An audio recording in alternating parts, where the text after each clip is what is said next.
जय राधा माधव कुंज बिहारी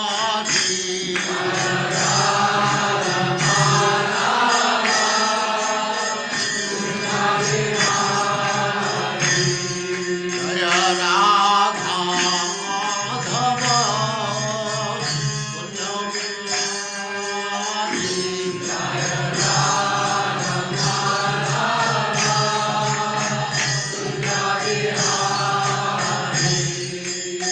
गोपी जन वल्लभ गिरिवरधारी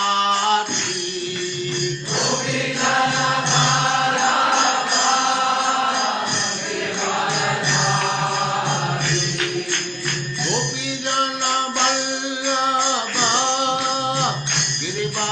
गिरिवरधारी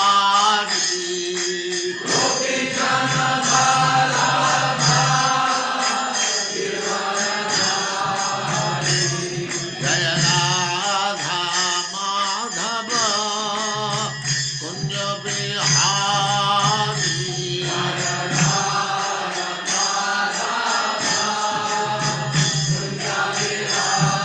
जय राधा माधव कुंज बिहारी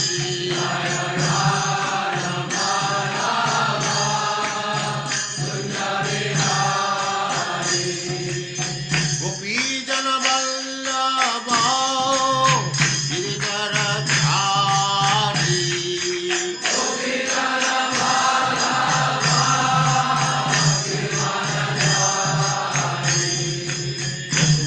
यशोदानंदन ब्रज जन रंजन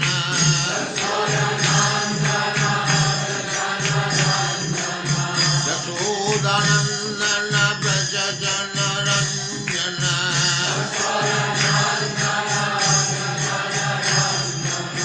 जमुना तीर वनचारी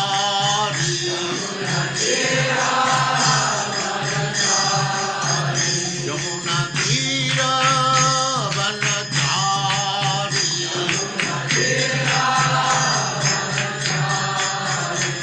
जय राधा माधव कुंज बिहारी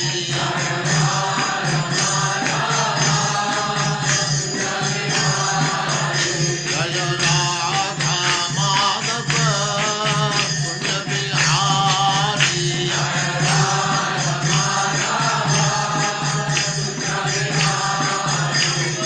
गोपी जन वल्लभ गिरिवरधारी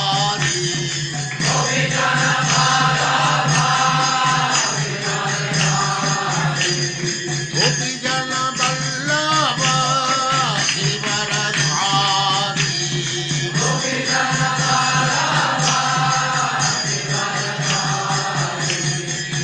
यशोदानंदन ब्रज जन रंजन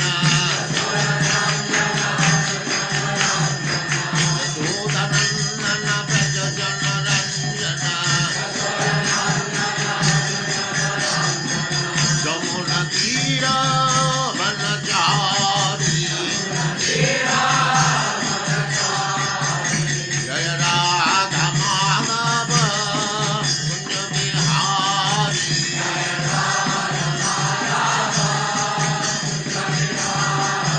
जय राधा माधव कुंज बिहारी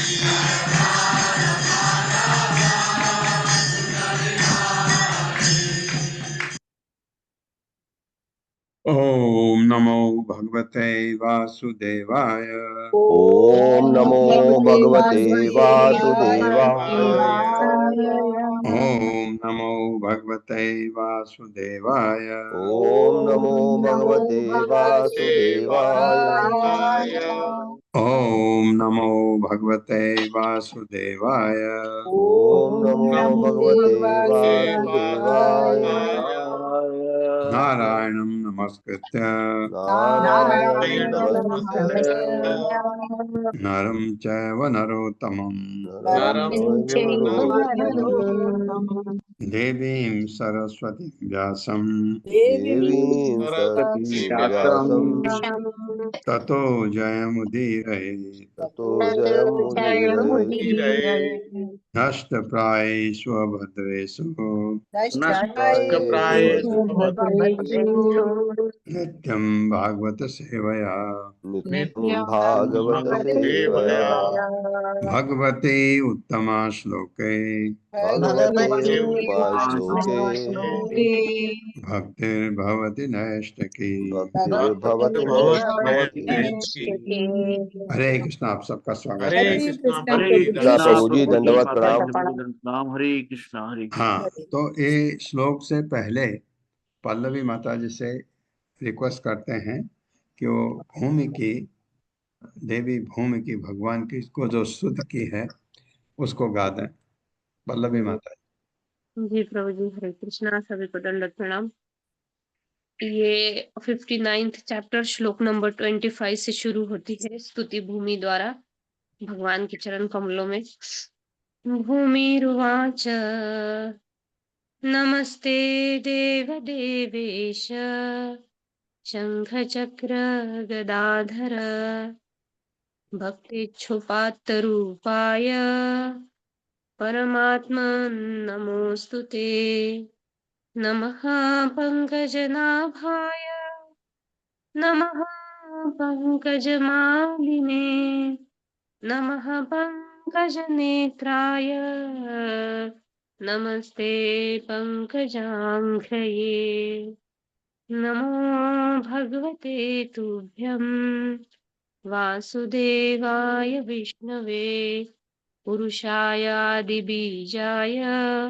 पूर्णबोधाय ते नमः। अजाय जनयित्रेस्य ब्रह्मणे अनन्तशक्तये परावरात्मान भूतात्मन् परमात्मन् नमोऽस्तु ते। त्वं वै शुश्रूषुरुज उत्कटं प्रभो तमो निरोधाय बिभर्ष्य संवृतः। स्थानस्य सत्वं जगतो जगत्पते कालः प्रधानं पुरुषो भवान् परः।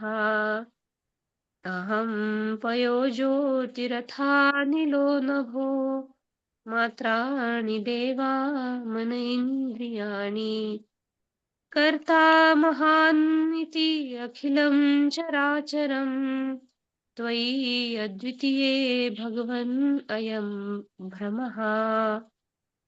तस्यात्मजहायं तव पादपङ्कजं भीतः प्रपन्नार्तिहरोपसादितः तत्पालयैनं कुरु हस्तपङ्कजम्।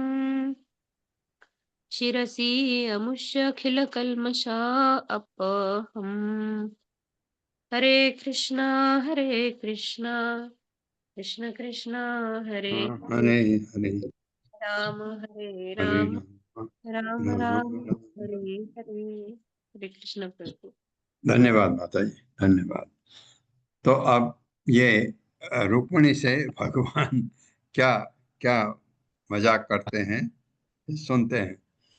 श्री वादारिणी उवाच कर्षित सुखम आसीनम स्वतल्पस्तं स्तं जगद्गुरुं पतिं पर्यचत वैस्मी वैस्मी यानी भीष्मक की पुत्री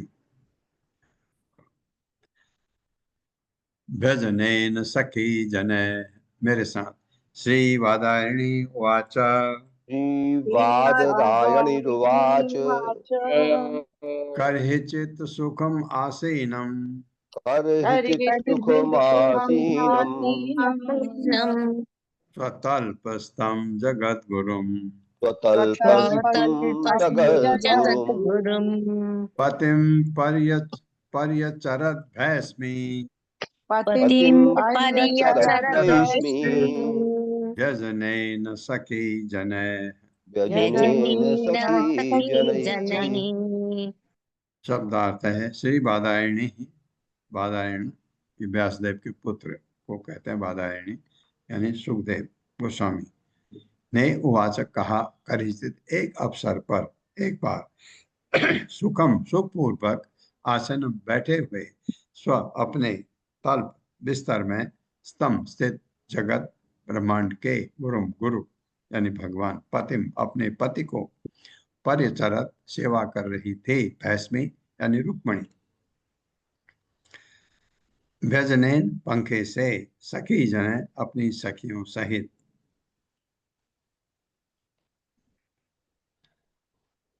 श्री बादायणी ने कहा, श्री बादरायणी ने ने कहा, कहा, एक बार अपनी दासियों के साथ एक बार अपनी दासियों के साथ महारानी रुक्मणी महारानी रुक्मिणी ब्रह्मांड के आध्यात्मिक गुरु ब्रह्मांड के आध्यात्मिक गुरु अपने पति की सेवा कर रही थीं। अपने पति की सेवा कर रही थी। वे उनके बिस्तर पर विश्राम कर रहे थे वे उनके बिस्तर पर विश्राम कर रहे थे तथा वे उन पर पंखा झल रही थीं। तथा वे उन पर पंखा झल रही थी। हाँ, तात्पर्य माता जी। जी प्रभु जी। तात्पर्य श्री प्रभुपाद जी द्वारा श्री प्रभुपाद जी की जय। श्री विश्वनाथ चक्रवर्ती ने काव्यात्मक टिप्पणी में कहा है कि इस अध्याय में रुक्मिणी उस सुगंधित कपूर की तरह है जिन्हें भगवान श्री कृष्ण की वाणी की सील पर पीस दिया गया हो। दूसरे शब्दों में भगवान श्री कृष्ण के ऊपरी तौर पर असंवेदनशील दिखने वाले वचनों के फलस्वरूप रुक्मिणी के मनोहर सात्विक गुणों का प्राकट्य होगा। जिस प्रकार कपूर की सुगंध कपूर के खंडों को सील पर पीसने से प्रकट होती है। आचार्य ने यह भी इंगित किया है कि रुक्मिणी श्री भगवान की सेवा स्वयं इसलिए कर रही है क्योंकि वे जगत गुरु तथा पतिम अर्थात जगत गुरु तथा उनके पति है। हरे कृष्ण।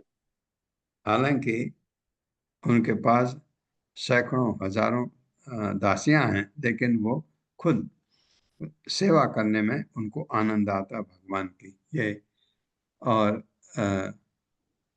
जो बहुत ही अच्छा कहा है कि कपूर में सुगंध होती है। ये कपूर वो वाला है जो कपूर यूज होता है चंदन के साथ, खुशबू होती है उसमें। अगर उसको पीस देते हैं तो खुशबू आती है ज्यादा। जब वो वैसे का वैसा होता है क्रिस्टल फॉर्म में आती है खुशबू, लेकिन आप उसको अगर जब पीसते हैं तो बहुत अच्छी खुशबू आती है। तो वो लेप जो है वो उसको वो खुशबू को भगवान निकालना चाह रहे हैं रुक्मणी से, यानी उनके जो गुण हैं दिव्य गुण रुक्मणी में वो निकलेंगे, क्योंकि भगवान अब छेड़ते हैं उनको। कैसे छेड़ते हैं? यस्तु एतद् लीलया विश्वं सृजति अति अवतीश्वरः सही जातः स्वसेतूनां गोपीथाय यदु यदुसु अजः। यदुस्व है, अगर सु बढ़ूंगा तो आ जाएगा। यदुसु जग अजः, मेरे साथ। यस्तु एतद् लीलया विश्वं यस्त्वेतल्लीलया विश्वम् सृजति अति अति अवतीश्वरः सृजत्यवतीश्वरः सहि जातः स्वसेतूनां सहि जातः सत्त्वहेतूनां गोपीथाय यदुषु अजः। गोपीथाय यदुष्वजः। यह जो तू तथा एतत् यह लीलया खेल की तरह विश्व ब्रह्मांड को सृजति उत्पन्न करता है, अति निकल जाता है, अवति रक्षा करता है। भगवान ईश्वर परम नियंता सह वह ही निसंदेह जातः उत्पन्न स्वनिजी सेतु नाम नियमों की गोपी थाय सुरक्षा के लिए यदुसु यदुओं के मध्य अजह अजन्मा प्रभु। इस ब्रह्मांड को खेल खेल में उत्पन्न करने वाले इस ब्रह्मांड को खेल में उत्पन्न करने वाले, हाँ, उसका पालन करने वाले, उसका पालन करने वाले, पालन करने वाले, अंत में उसको निगल जाने वाले, तथा अंत में उसको निकल जाने वाले, अजन्मे परम नियंता भगवान ने में परम नियंता श्री नियंता भगवान ने भगवान ने अपने नियमों को सुरक्षित रखने के लिए अपने इन नियमों नियमों को को सुरक्षित रखने के सुरक्षित लिए रखने के लिए यदुओं के मध्य जन्म लिया। यदुओं के मध्य जन्म लिया। जन्म लिया। तात्पर्य माता। हरे कृष्णा। शकुंतला पवार माता जी। हरे कृष्ण माता जी, हरे कृष्ण प्रभु जी, सादर प्रणाम। तात्पर्य श्रील प्रभुपाद जी के द्वारा। श्रील प्रभुपाद जी की जय। जैसा कि श्रीमद् भागवतम में 6वें स्कंद में कहा है, धर्म तो साक्षात भगवत प्रणीतम। धर्म श्री भगवान द्वारा स्थापित कानून है। सेतु का अर्थ है सीमा या मर्यादा, जैसी कि बांध में होती है। किसी नदी या नहर के दोनों ओर मिट्टी उठा दी जाती है जिससे पानी अपने न्याय संगत मार्ग से विचलित न हो। इसी प्रकार ईश्वर नियमों की स्थापना करते हैं जिससे उन्हें पालन करने वाले मनुष्य भगवत धाम वापस जाने के मार्ग पर शांति से अग्रसर हो सके। मानव आचरण का मार्गदर्शन कराने वाले ये नियम सेतु कहलाते हैं। सेतु शब्द पर एक और टिप्पणी यह है कि सेतु का प्रयोग खेतों को अलग करने अथवा उन पर बनी मेड़ या पुल बनाने के लिए भी होता है। अतः श्रीमद् भागवतम के 9वें स्कंद में भगवान श्री रामचंद्र द्वारा लंका जाने के लिए जो पुल बनाया गया उसे सेतु कहा गया है। चूंकि ईश्वर के नियम हमें भौतिक जीवन से मुक्त दिव्य जीवन तक ले जाने के लिए पुल का काम करते हैं, इसलिए सेतु शब्द का ऐसा व्यवहार द्रष्टव्य है। धन्यवाद। हरे धन्यवाद कृष्ण। माता जी, धन्यवाद। अच्छा दिया है। सेतु के क्या क्या क्या मतलब है बता दिया कि उसको सेतु कहते हैं ताकि उससे मुक्त दिव्य जीवन तक ले जाने के लिए पुल का काम करते हैं, इसलिए भी उसे सेतु कहते हैं। तस्मिन् अंतग्रहे प्राजन मुक्त आदाम विलंबिना विराजिते वितानेन दीपः मणिमयः अपि। मल्लिका दाम भी है, आदाम मल्लिका दाम भी पुष्प, पूरा पढ़ूंगा। मल्लिका दाम भी पुष्प द्विरे द्विरेफ कुल कुलनादिते जालरंध्र परिवृष्टः च गोपी चंद्रमसो अमल। पारिजात वन अमोद वायु वायुना उद्यानशालिना धूप अगुरु जय राजन जालरंध्र विनिर्गत पयः फेन निभे शुभ्रे पर्यंके कसिपूतमे उपतस्थे सुख आसीनम जगतम ईश्वरम पतिम। मेरे साथ पढ़िए। तस्मिन् अंतः गृहे भ्राजन तस्मिन्नन्तगृहे राजन् मुक्तादाम विलंबिना मुक्तादाम विलंबिना विराजिते वितानेन विराजिते वितानेन दीपः मणिमयः अपि।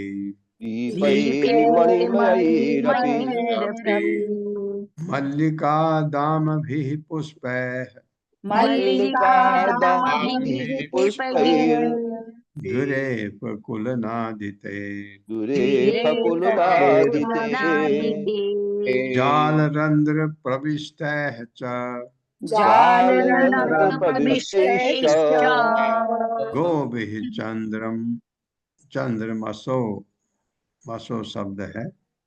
हाँ, गोपिः चंद्रमसो अमल। गोभिश्चन्द्रमसोमलैः पारिजात बन बन अमोद व अमोद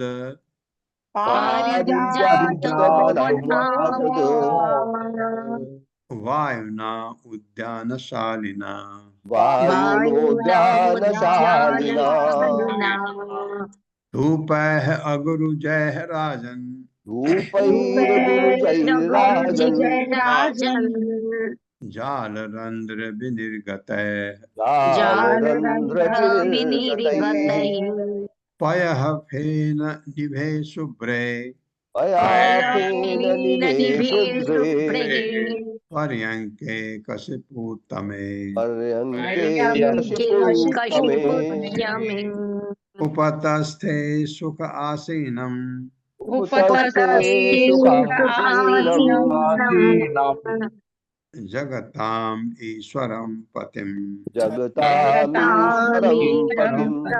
पतिम् तस्मिन उसमें अंतः गृहे महल के भीतरी भाग में राजत चमकीली मुक्ता मोतियों की दाम डोरियों से विलंबिना लटकती हुई विराजिते चमकीली बितानेन चंदोवे से दीपकों से मणियों से मय निर्मित अपि भी मल्लिका चमेली की दामभी मालाओं से पुष्प फूलों से द्विरे भौरों के कुल झुंड के साथ नादिते शब्दायमान चाल छरों से रंध्र छोटे छोटे छेदों से होकर रंध्र छेद को कहते हैं प्रविष्ट च तथा गोभी किरणों से वायुना हवा द्वारा उद्यान बगीचे की शालिना उपस्थित लाते हुए धूप से अगुरु से जय उत्पन्न राजन हे राजा परीक्षित जाल रंध्र झरोखे के छेदों से विनिर्गत बाहर निकलते हुए पयः दूध के फेन झाग निभे सदृश शुभ्रे चमकीला पर्यंके बिस्तर पर सेज पर कशिपु तकिया पर उत्तमे सर्वश्रेष्ठ उपतस्थे सेवा कर रही थी सुख पूर्वक आसीनम बैठे जगताम सारे लोगों के ईश्वरम परम नियंता पतिम अपने पति की पति ऐसे हैं जो भगवत जगत के नियंता हैं ब्रह्मांड के उनकी सेवा कर रही थी रुक्मणी मेरे साथ पढ़े महारानी रुक्मणी के कमरे अत्यंत सुंदर थे महारानी रुक्मणी के कमरे अत्यंत सुंदर थे उसमें एक चंदोवे से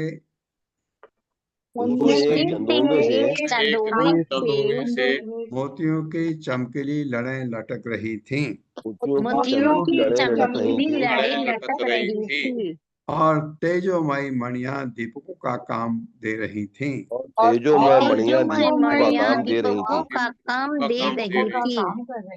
उसमें यत्र तत्र चमेली तथा अन्य फूलों की मालाएं लटक रही थीं उसमें यत्र तत्र चमेली तथा अन्य फूलों की मालाएं लटक रही थी हाँ फूलों की माला होगी तो भौरे होंगे जिनसे गुनगुनाते भौरों के समूह आकृष्ट हो रहे थे जिनसे गुनगुनाते भौरों के समूह आकृष्ट हो रहे थे और चंद्रमा की निर्मल किरणें जाली की खिड़कियों के छेदों से होकर चमक रही थीं जाली की खिड़की के छेदों से होकर चमक रही थी हे राजन जब इन खिड़कियों के छेदों में से अगुरु की सुगंध बाहर निकलती तो पारिजात कुंज की सुगंध को ले जाने वाली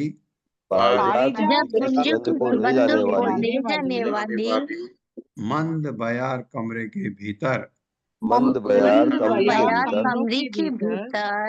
बगीचे का वातावरण पैदा कर देती हाँ तो इसका मतलब वो कमरे में बिल्कुल बगीचे का वातावरण था इतना सुंदर इस कमरे में महारानी समस्त लोगों के परमेश्वर इस कमरे में महारानी समस्त लोगों के समस्त परमेश्वर लोगों के परमेश्वर अपने पति की सेवा कर रही थी, अपने पति की अपने सेवा पति कर रही की थी, सेवा कर रही थी, जो उनके मुलायम तथा दूध के फेन जैसे सफेद बिस्तर पर जो उनके जो मुलायम उनके तथा दूध मुलायम के तथा फेन जैसे दूध सफेद के बिस्तर फेन पर जैसे सफेद बिस्तर पर एक भव्य तकिए के सहारे बैठे थे। एक भव्य तकिए के सहारे बैठे थे। सहारे बैठे थे। हाँ, तात्पर्य माता जी।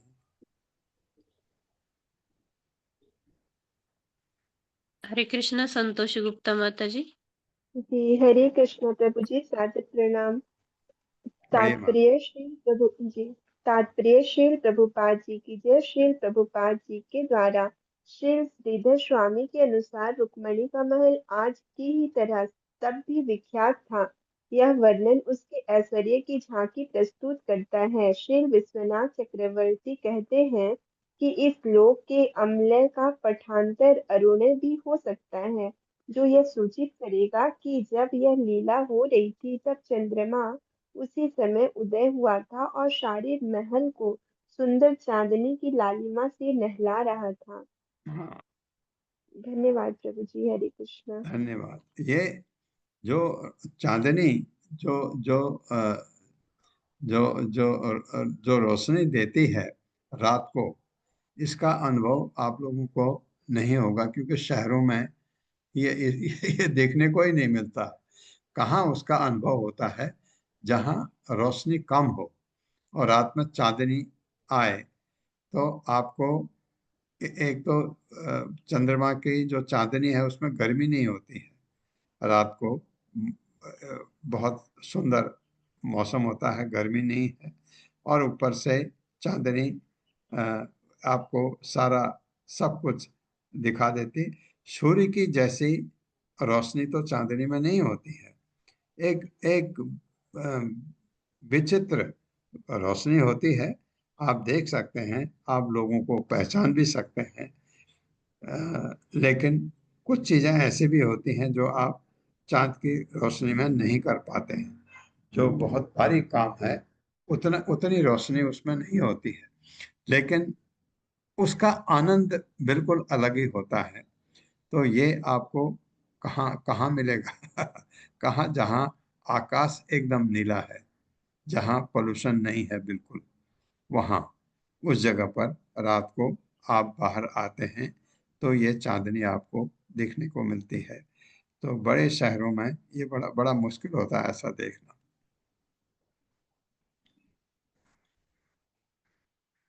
बाल व्यजनम आदाय रत्नदंडम सखीकरात् तेन बीजयति देवी उपासाम चक्र ईश्वरम। मेरे साथ, बाल व्यजनम आदाय बाल गजनम आदाय रत्नदंडम सखीकरात् रत्नदंडम सखीकरात् तेन बीजयति देवी तेन बीजयति देवी उपासां चक्र ईश्वरम। उपासां चक्र ईश्वरम। बाल यानी चमड़ी के बाल, चमड़ी के चमर, व्यजनम पंखे को, आदाय लेकर, रत्न रत्न की, दंडम डंडी वाले, सखी अपनी सहेली के, करात हाथ से, तेन उससे, बीजयती पंखा चलती, देवी देवी उपासाम चक्रे पूजा की, ईश्वरम अपने स्वामी की। मेरे साथ, देवी रुक्मणी ने देवी रुक्मणी ने अपनी दासी के हाथ से अपनी दासी के हाथ से रत्नों की डंडी वाली चमड़ी के बाल का पंखा ले लिया रत्नों की डंडी वाले चमड़ी के बाल का पंखा ले लिया और तब अपने पति पर पंखा झलकर सेवा करने लगी। और तब अपने पति पर पंखा झलकर सेवा करने लगी। हाँ, ये जो चंवर की जो हवा होती है वो बहुत तीक्ष्ण नहीं होती है। जैसे आप पंखा चलाते हैं, फर फर फर फर हवा बहुत तेज आती है, चंवर की हवा बहुत धीमे से जाती है, इसलिए भगवान को चंवर से हवा दिया जाता है।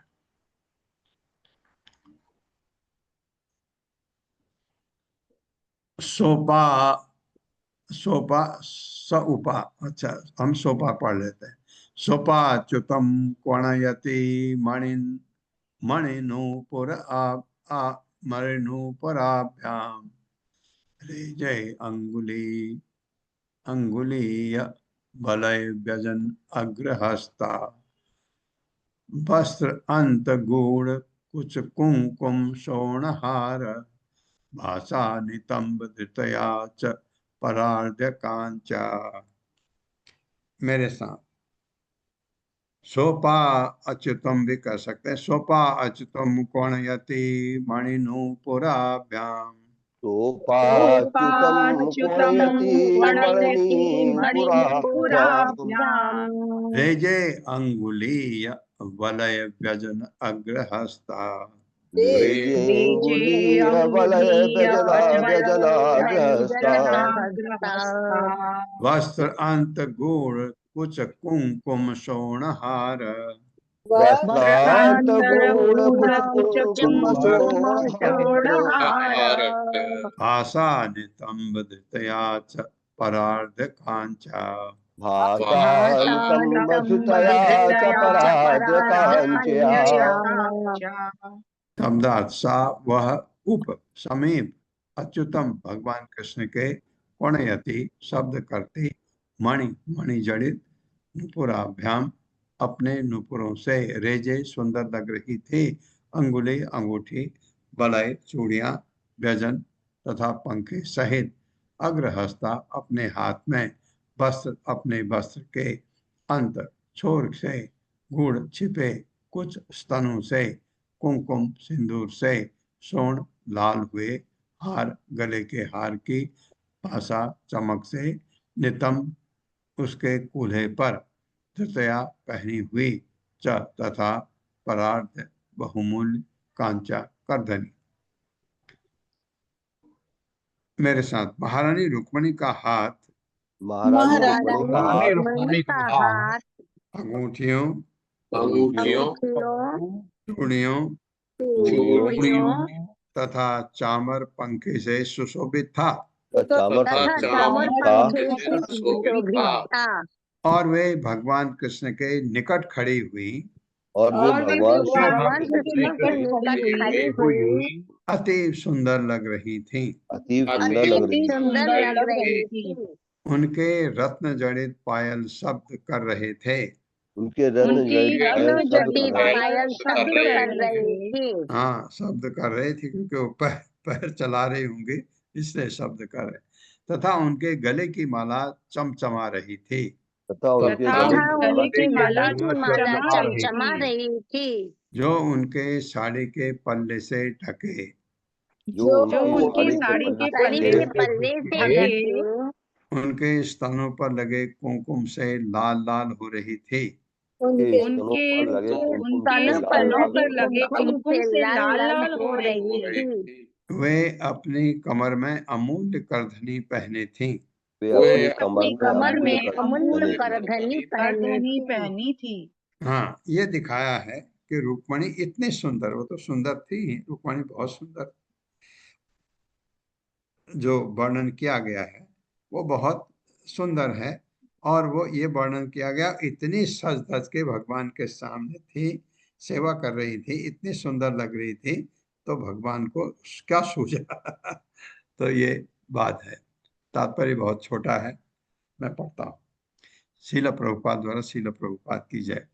श्री विश्वनाथ चक्रवर्ती इंगित करते हैं कि जब महारानी रुक्मणी तेजी से भगवान पर पंखा झल रही थी तो उनके सुंदर अंगों के रत्न तथा स्वर्ण आभूषण शब्द कर रहे थे। ठीक है, हाथ चलाएंगे तो हाथ के कंगन आवाज करेंगे और अगर आगे पीछे हो रही हैं तो पायल आवाज करेंगे। ये बता रहे हैं।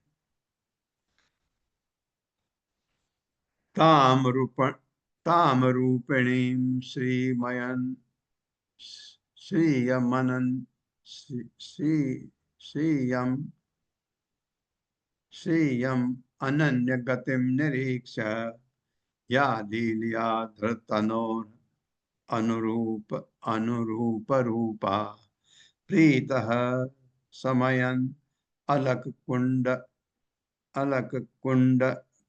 कुंडल निष्कंठ वक्त्रोत लसित स्मित सुधाम हरि हरि आब भासे मेरे साथ ताम रूपिणीम श्रियम अनन्य गतिम निरीक्ष ताम रूपिणीं श्रियमनन्य गतिं निरीक्ष्य या लीलया धृत तनोः अनुरूप रूपा या लीलया धृततनोरनुरूपरूपा प्रीतः स्मयन अलक कुंडल निष्कंठ प्रीता स्मयन्नलककुण्डल निष्कण्ठ वक्त्र उल्लसत स्मित सुधाम हरि आब भासे वक्रोल्लसत स्मितसुधाम हरिराव भाषे। उस रूपिणी रूप धारण के श्रीयम लक्ष्मी को मैं श्रीयम मैंने पता नहीं था, श्री तो आता है, श्रीमद भी आता, श्रीयम लक्ष्मी को अनन्य जिसके कोई अन्य न हो, एकमात्र बिल्कुल, और कोई वैसा हो ही नहीं, जैसा ऐसा शब्द राधा के लिए आता है वैसे ही रुक्मिणी के लिए भी कहा गया है। गतिम लक्ष्य निरीक्ष देखकर, या जो लीला के रूप में धृत धारण करने वाले तनो शरीरों के अनुरूप संगत रूपा जिसके रूप प्रीतः प्रसन्न स्मयन हंसते हुए अलग बालों के गुच्छे कुंडल कान के आभूषण निष्क गले का आभूषण कंठ गले में वक्त्र मुखमंडल उल्लसत चमकता हुआ एवं सुखी स्मित हंसी सुधाम अमृत हरि कृष्ण ने आभासे कहा। यूं ही भगवान कृष्ण ने भगवान श्री कृष्ण ने उनका लक्ष्मी के रूप में चिंतन किया, उनका लक्ष्मी के रूप में चिंतन किया जो केवल उन्हें ही चाहती हैं, जो केवल उन्हें ही चाहती हैं। हाँ, क्योंकि लक्ष्मी महालक्ष्मी है रुक्मिणी, तो उन्हें मंद हंसी आ गई। भगवान अपनी लीलाएं करने के लिए नाना रूप धारण करते हैं और वे यह सोचकर अत्यंत प्रसन्न थे कि लक्ष्मी ने जो रूप धारण कर रखा था लक्ष्मी जी ने जो रूप धारण कर रखा था वह उनकी प्रेयसी होने के अनुरूप था। वो उनकी प्रेयसी होने के अनुरूप था। उनका मनोहर मुखमंडल, घुंघराले बालों, कुंडलों, गले में पड़े हार तथा उनकी उज्जवल प्रसन्न मुस्कान के अमृत मुस्कान के अमृत से सुशोभित था। हाँ, बाकी तो बहुत खूबसूरत है, बहुत अच्छी बात है। भगवान की जो मंद मुस्कान है वह सबको घायल कर देती है, ऐसा था, उससे सुशोभित था भगवान। तब भगवान ने उनसे इस प्रकार कहा। भगवान ने कहा। तात्पर्य माता जी। हरे कृष्णा। सुषमा बत्रा माता जी। हरे कृष्णा माता जी। प्रभु जी हरे कृष्णा, दंडवत प्रणाम। श्री प्रभुपाद जी की जय। प्रभुपाद जी के द्वारा तात्पर्य। श्रीधर स्वामी ने विष्णु पुराण का एक रोचक श्लोक उद्धृत किया है जो श्री पराशर द्वारा कहा गया है। देवत्वे देव देहेयम मनुष्यत्वे च मानुषी विष्णु देहानुरूपम वै करो येषात्मन अस्तुनम। जब भगवान देवता के रूप में प्रकट होते हैं तो वे लक्ष्मी देवी का रूप धारण करती हैं, और जब वे मनुष्य रूप में प्रकट होते हैं तो वे भी मानुषी रूप धारण करती हैं। इस तरह उनके द्वारा धारण किया हुआ शरीर भगवान विष्णु द्वारा धारण किए गए रूप से मेल खाता है। श्री विश्वनाथ चक्रवर्ती कहते हैं कि भगवान कृष्ण वैकुंठपति से भी अधिक सुंदर हैं, और कृष्ण की प्रेयसी रुक्मणी देवी वैकुंठ लोक की लक्ष्मी से भी अधिक रूपवती हैं। हरे कृष्ण प्रभु जी। धन्यवाद माता जी। धन्यवाद माता जी, बहुत धन्यवाद। वैकुंठपति से भी अधिक सुंदर है। वैकुंठपति विष्णु नारायण को कहते हैं। वैकुंठ के मालिक नारायण है, और भगवान का जो लोक है वो गोलोक वृंदावन, उसके ऊपर। तो वहाँ जो लक्ष्मी है उससे भी अच्छी लग रही थी रुक्मणी, ये वर्णन है। श्री भगवान वाचा, अब भगवान छेड़ते हैं। राजपुत्री ईप्सिता भूप लोकपाल विभूति भी महानुभाव श्रीमद्भि रूप औदार्य बल ऊर्जित। मेरे साथ।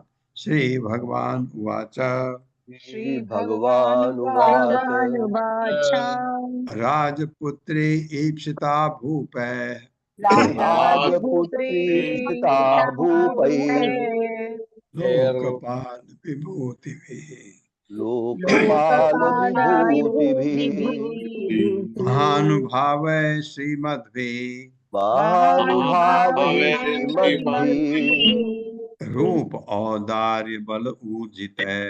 रूपदार्य बलोर्जितैः। श्री भगवान वाचा, भगवान ने कहा, राजपुत्री है राजकुमारी, भीष्मक राजा भीष्मक की पुत्री है। ईप्सिता तुम्ही अभीष्टति भूप है राजाओं द्वारा लोकों के पाल शासकों जैसे विभूति भी ही शक्तियों वाले महान अनुभव प्रभाव वाले श्रीमद्भि ऐश्वर्यशाली रूप सौंदर्य से युक्त औदार्य उदारता बल तथा शारीरिक बल ऊर्जित है समन्वित। भगवान ने कहा, हे राजकुमारी, तुम्हारे साथ लोकपालों जैसे तुम्हारे साथ लोकपालों जैसे शक्तिशाली अनेक राजा पाणी ग्रहण करना चाहते थे। पाणी ग्रहण करना चाहते थे। हाँ, रुक्मणी से अनेक क्या सारे जितने राजा थे सब शादी करना चाहते थे। वो इतनी गुणवान थी और इतनी सुंदर थी। वे सभी राजनीतिक प्रभाव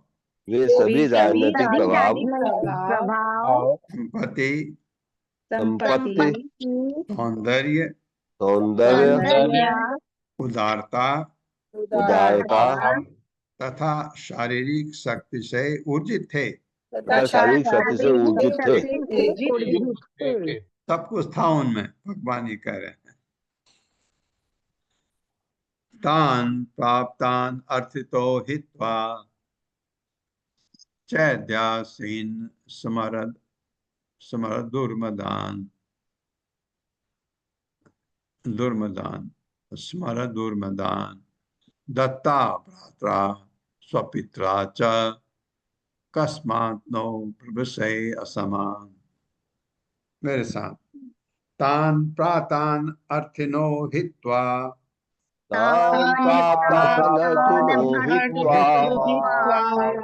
चैद्यादीन यानी चैद्यादीन स्मर दुर्मदान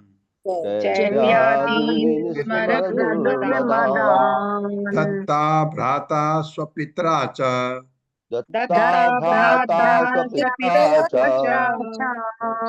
कस्मात् नो ब्रविशय असमान।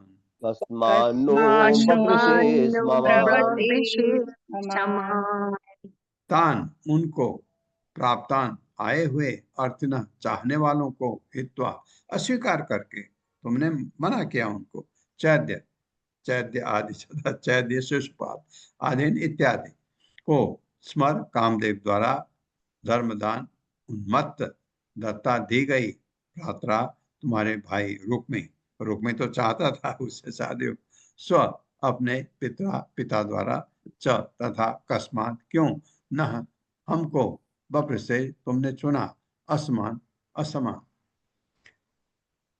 जब तुम्हें तुम्हारे भाई तथा पिता ने जब जब तुम्हें तुम्हारे भाई तुम्हारे तथा पिता ने तुम्हारे भाई तथा पिता ने उनको अर्पित कर दिया था, उनको अर्पित कर दिया था, दिया था, यानी शिशुपाल को, तो फिर तुमने चेद के राजा तथा तो पश्चात तुमने चीद के राजा तथा उन अन्य विवाह विवाह विवाह अर्थियों को तथा उन अन्य विवाहार्थियों को विवाहार्थियों को मतलब प्रार्थना क्यों अस्वीकार कर दिया, अस्वीकार कर दिया, जो कामदेव द्वारा उन्मत्त हुए जो कामदेव द्वारा उन्मत्त हुए तुम्हारे समक्ष खड़े थे। तुम्हारे समक्ष खड़े थे। हाँ, तुमने क्यों अस्वीकार किया उनको, तुमने हमें क्यों सुना, तुमने हमें क्यों चुना, जो रंच भर भी जो रंच भर भी तुम्हारे समान नहीं है। तुम्हारे समकक्ष नहीं है। समान नहीं है। हाँ, मतलब कहने का यह मतलब ये कि तुम इतने अच्छे राजकुमार थे और मुझ में तो कुछ भी नहीं है, तुमने मुझे क्यों चुना, भगवान ये कह रहे हैं। राजभ्यो बिब्बतः शुभ्रो समुद्रम शरणं गतान् बलवद्भिः कृत द्वेषान् प्रायः त्यक्त नृप आसनान्। मेरे साथ, राजभ्यो विप्रतः शुभ्रो राजभ्यो बिभ्यतः शुभ्रो समुद्रम शरणं गतान् समुद्रम शरणं गतान् बलवद्भिः कृत द्वेषान्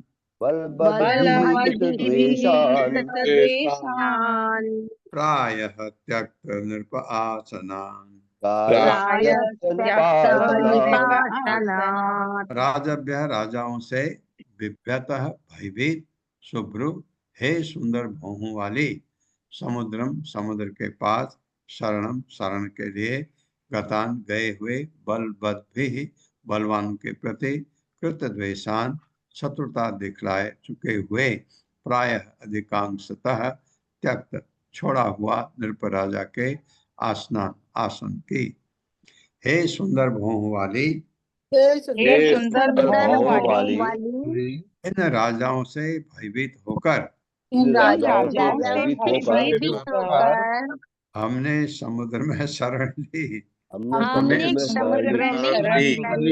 हाँ, भगवान द्वारका चले गए। बेट द्वारका भगवान का घर आइलैंड में है। उनका जो द्वारका आप अगर गए हो तो अभी बहुत सुंदर बन गया द्वारका।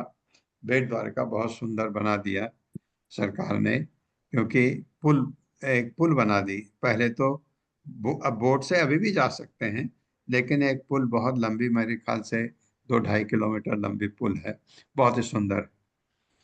तो कहते हैं मैं तो डर के मारे राजाओं से यहाँ आ गया समुद्र में समुद्र में शरण ली। क्यों क्या भगवान ने ऐसा, जब 18वीं बार जरासंध युद्ध करने के लिए आया, भगवान भाग गए, इसलिए उनको रणछोड़ भी कहा जाता है।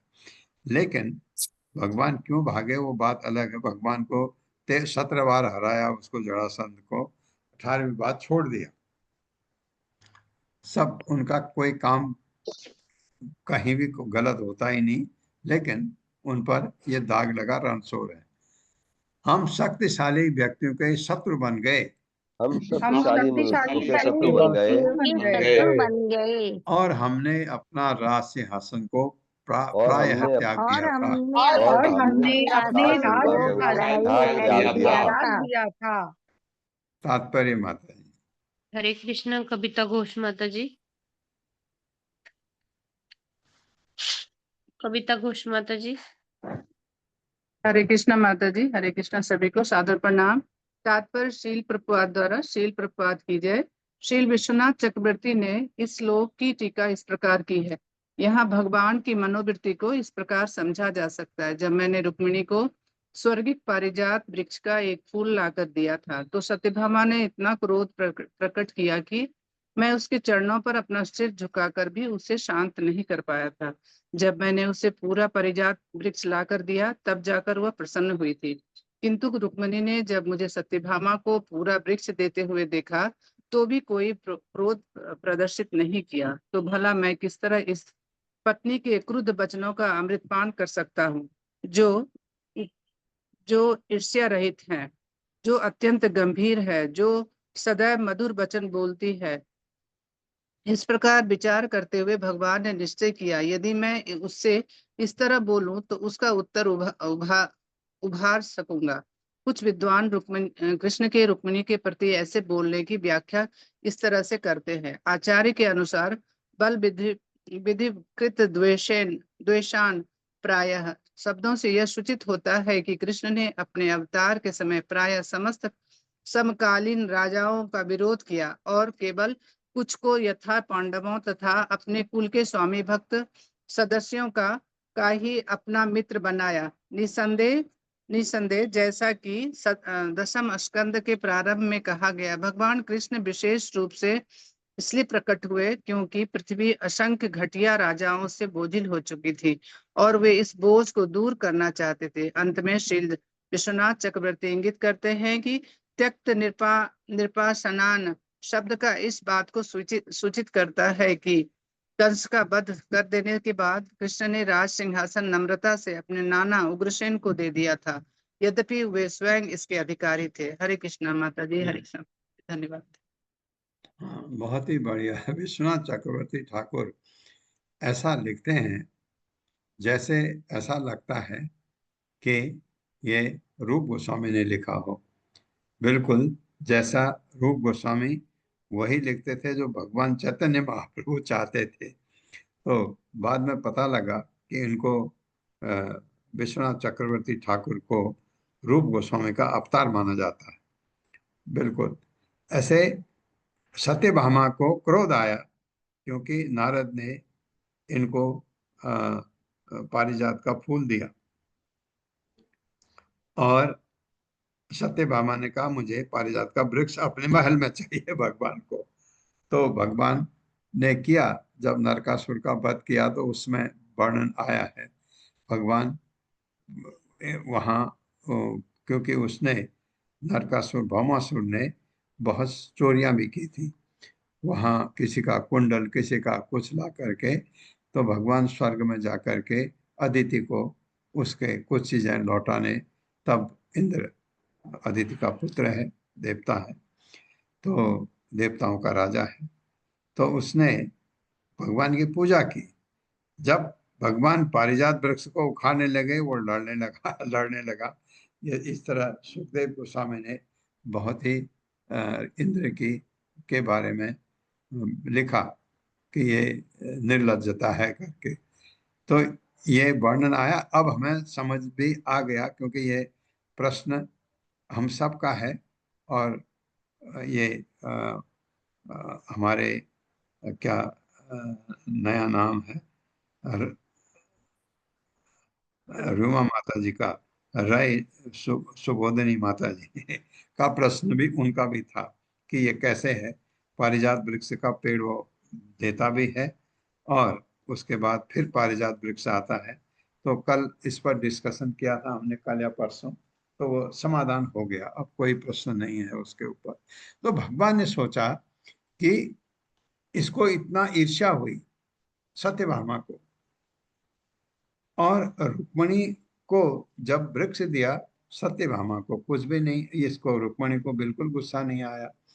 ये जो हमारे वैष्णव के गुण होते हैं ना कि ईर्ष्या नहीं होती। वैष्णव जो वैष्णव होगा उसमें कभी ईर्ष्या नहीं होगी। ईर्ष्या शुरू में होती है, जब आप भक्ति में आगे बढ़ते हैं आपकी ईर्ष्या खत्म होने लगती है धीरे धीरे धीरे, और जब आप बहुत आगे बढ़ जाते हैं तो ईर्ष्या क्या सारे कलमश खत्म हो जाते हैं आपके। तो रुक्मणी ऐसी है तो इसका गुस्सा मैं कैसे देखूं, भगवान उसको गुस्से में देखना चाहते थे। तो ये विश्वनाथ चक्रवर्ती ठाकुर कह रहे हैं इसलिए भगवान ऐसा कर रहे हैं। रुक्मणी कैसे बिहेव करती है। जो भगवान ने ये देखा कि भगवान राधा को देखते हैं कि मैं राधा से खुश रहता हूँ, लेकिन राधा मेरे बारे में क्या सोचती है, वो कैसे खुश होती है, उसके खुश होने का आनंद लेने का जो स्वाद है वो मैं लेना चाहता हूँ। तो भगवान चैतन्य महाप्रभु के रूप में प्रकट हुए। आपने देखा होगा कि भगवान की कहीं मूर्ति दिखे, चैतन्य महाप्रभु बेहोश हो जाते थे, वो राधा का रूप ले आता था उनमें। ये तो दोनों का यहाँ पर ऐसा ही वर्णन है। बहुत सुंदर तात्पर्य। अस्पष्ट वर्तमान पुंसाम लोकपथम ईयुषाम आस्थिता पद्मीं शुभ्रो प्रायः सीदन्ति योषितः। मेरे साथ, अस्पष्ट वर्तमान पुंसाम अस्पष्ट वर्तमान लोकपथम ईयुषाम लोकपथमीयुषाम् आस्थिता पद्मीं शुभ्रो प्रायः सीदन्ति योषितः। अस्पष्ट अनिश्चित वर्तनाम आचरण वाले पुंसाम पुरुषों के अलोक सामान्य समाज द्वारा अस्वीकार्य प्रथम मार्ग को ईयुषाम ग्रहण करने वाले आस्थिता अनुसरण करते हुए पद्मी मार्ग को शुभ्र भय सुंदर भूमि वाली प्रायः सामान्यतया सीदंती कष्ट पाती हैं योषिता स्त्रियां। हे सुंदर भौं वाली, जब स्त्रियां ऐसे पुरुषों के साथ रहती हैं,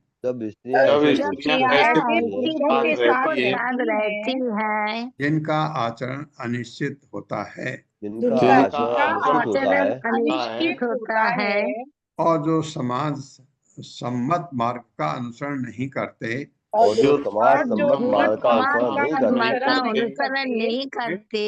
तो प्राय उन्हें कष्ट भोगना पड़ता है। हाँ, तो मैं तो ऐसा हूँ। निष्किंचना वयम शाश्वत निष्किंचन जनप्रिया तस्मात् प्रायेण न ही आढ्या मां भजन्ति सुमध्यमे। मेरे साथ, निष्किंचना वयम शाश्वत, शाश्वत एक नौतों में बदल गया, निष्किंचन जनप्रिया तस्मात् प्रायेण न हि आढ्या मां भजन्ति सुमध्यमे। निष्किंचना, जिनके पास कुछ भी नहीं है, वयम हम, शाश्वत सदैव, निष्किंचन जन, उन्हें जिनके पास कुछ भी नहीं है, प्रिया प्रिय, तस्मात् इसलिए, प्रायण प्राय न नहीं ही निसंदेह, आज्ञा धनी, मां मुझको, भजन्ति पूछते हैं, सुमध्य में, हे सुंदर कटी वाली। इसको कह रहे हैं भगवान रुक्मिणी को। हमारे पास भौतिक संपत्ति नहीं है, हमारे पास भौतिक संपत्ति नहीं है, और हम उन्हें ही प्रिय हैं, जिनके पास हमारी तरह कुछ भी नहीं होता। जिनके पास हमारी तरह कुछ भी नहीं होता। हाँ, वैष्णव लोग भगवान को प्यार करते हैं, और न वैष्णव के पास कुछ, न भगवान के पास, ऐसा कह रहे हैं। भगवान के पास सब कुछ है, लेकिन ये बहुत अच्छा भगवान ने कहा। इसलिए हे सुमध्य में, धनी लोग शायद ही हमारी पूजा करते हों। हाँ, सही बात है, धनी लोग लक्ष्मी की पूजा करते, भगवान की नहीं। ये बात भी सही है। तात्पर्य मैं पढ़ देता हूँ। श्रील प्रभुपाद द्वारा श्रील प्रभुपाद की जय। भगवान की ही तरह उनके भक्तगण भी कृष्ण भावनामृत के श्रेष्ठ आनंद के प्रति जागृत होने से भौतिक इंद्रिय तृप्ति में अरुचि रखते हैं। जो लोग भौतिक संपत्ति से मदांध हैं, वे भगवत धाम की परम संपत्ति को नहीं जान पाते। ऐश्वर्य हमेशा आपको भगवान से अलग करता है। ये अक्सर देखा गया है। बहुत ही कम ऐसे हैं जिनके पास ऐश्वर्य है और भगवान के भक्त हों। अब आप कहेंगे स्वर्ग में, हाँ, स्वर्ग में भगवान के भक्त हैं, भगवान के आदेश का पालन करते हैं, लेकिन शुद्ध भक्त नहीं है स्वर्ग में। ययो आत्म समम वित्तम जन्म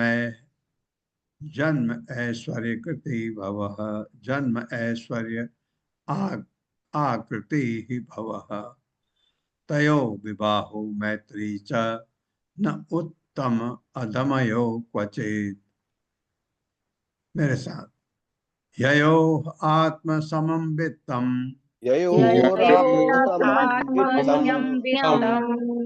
जन्म ऐश्वर्य आकृति भवः,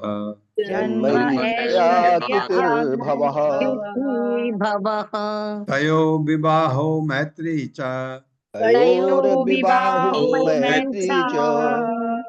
न उत्तम अधमयो क्वचित्। ययो जिन दो का आत्म समम अपने समान, वित्तम संपत्ति, जन्म ऐश्वर्य प्रभाव आकृति तथा शारीरिक स्वरूप, भव भावी संतान, तयो दोनों का विवाह मैत्री मित्रता च तथा ना नहीं उत्तम श्रेष्ठ का, अधमयो तथा निम्न क्वचित कभी। ये बात ठीक है, इसको देखा जाता है भौतिक जगत में। विवाह तथा मैत्री उन दो मनुष्यों के बीच ही उचित होती है। विवाह तथा मैत्री उन दो मनुष्यों के बीच ही उचित होती है जो समान संपत्ति, जन्म प्रभाव, आकृति तथा उत्तम संतान की क्षमता वाले हूँ।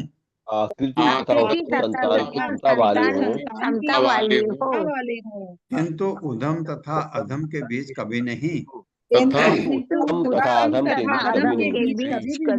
हाँ, यहाँ तो उत्तम और अधम के बीच हो गई। मैं अधम हूँ और तुम उत्तम हो, भगवान रुक्मिणी को कह रहे हैं। उनको चिढ़ाना चाहते थे भगवान, उनको गुस्से में देखना चाहते थे, ये चक्रवर्ती ठाकुर कहते हैं। तात्पर्य माता है।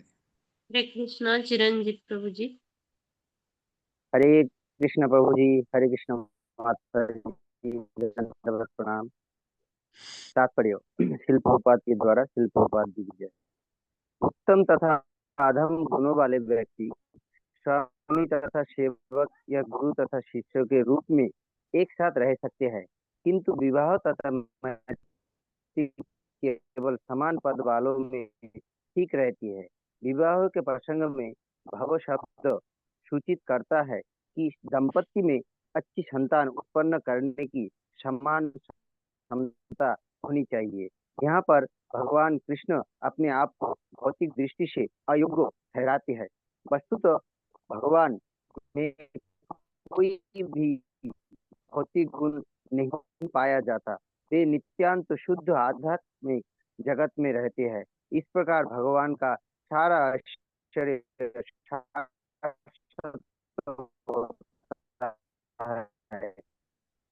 घटिया संसारिक किस्म का नहीं होता। हाँ, मैंने पढ़ दिया प्रभु, कोई बात नहीं। ये हमारे भौतिक जगत में नहीं होता। हाँ, भौतिक जगत में ये बिल्कुल सही बैठता है। और भगवान अपने को इतना नीचा क्यों दिखा रहे हैं? क्योंकि रुक्मिणी को भगवान से ऊपर कौन है? भगवान से अच्छा दिखने वाला कौन है? भगवान से ज्यादा ऐश्वर्यवान कौन है? भगवान से ज्यादा बलवान कौन है? कोई नहीं। भगवान क्योंकि रुक्मिणी को चढ़ाना चाहते थे और गुस्सा देखना चाहते थे। बहुत अच्छा लिखा है, हमको ये पता लगा क्यों चढ़ाना चाहते थे। ये ऐसा भौतिक जगत में ऐसा होता है। क्योंकि मैं आपको एक उदाहरण बताता हूँ। मुझे एक बहुत बड़े संपन्न और बहुत ज्यादा पढ़े लिखे हस्बैंड वाइफ, उनके बेटे के लिए, बेटा भी बहुत अच्छा था, लड़की चाहिए थी और हमारी कम्युनिटी की चाहिए थी। ब्राह्मण तो कहते हैं, सो कॉल्ड ब्राह्मण तो कोई है ही नहीं अभी। तो उन्होंने कहा मुझे कि मैंने उनसे उन्होंने कहा, मैंने कहा हाँ लड़की है, एक बहुत अच्छी लड़की थी, एक बहुत सुंदर पढ़ी लिखी बहुत। मैंने कहा लेकिन उसके माँ बाप आपके लेवल के नहीं है। तो वो तैयार हो गए। उन्होंने कहा लड़की ठीक है। मैंने कहा हाँ। मैं फिर लड़की के घर गया, उनके माँ बाप को कहा, उन्होंने मुझे बहुत धन्यवाद दिया। फिर मैंने कहा मैं लड़की से उसको बुलाओ। लड़की से बात किया मैंने, बेटा ऐसा ऐसा है। उसने कहा नहीं, उसने कहा अंकल ये नहीं, क्योंकि उसने कहा कि मेरे पिताजी का मैं सम्मान करते हैं, मेरे पिताजी को अगर वहां अंडरलुक किया गया वो मेरे से बर्दाश्त नहीं होगा, अच्छा नहीं लगेगा। इसलिए ये देखिए आया हुआ ऑफर प्लेटर में है, मना कर दिया लड़की ने। तो बहुत अच्छा, क्योंकि ये समान थोड़ा बहुत ऊंच नीच चलता है, बिल्कुल बहुत नीचे बहुत ऊपर नहीं चलता। और भगवान तो अपने को कह रहे मैं कुछ भी नहीं हूँ, तू सब कुछ है, मेरे को क्यों स्वीकार किया तूने, ये है रुक्मिणी को। ओम अज्ञानतिमिरान्धस्य ज्ञानाञ्जनशलाकया चक्षुरुन्मिलितमेन तस्मै श्रीगुरवे नमः। नमो विष्णुपादाय कृष्णपृष्ठाय भूतले श्रीमते भक्तिवेदांत स्वामिनिति नामिने। नमस्ते सरस्वती देवे गौरवाणी प्रचारिणे निर्विशेष शून्यवादी पाश्चात्य देशतारिणे। जय हो श्री कृष्ण चैतन्य प्रभु नित्यानंद श्री अद्वैत गदाधर शिवासादि गौर भक्तवृंद। हरे कृष्णा कृष्ण कृष्णा हरे हरे, हरे राम राम राम हरे हरे कृष्णा। कल मिलेंगे। अभी ठीक है, आज तो क्लास, लेकिन क्लास 9 बजे नहीं थी, 10 बजे है। हरे कृष्णा। हरे कृष्णा प्रभु जी, दंडवत प्रणाम। बहुत धन्यवाद आप सबका। बहुत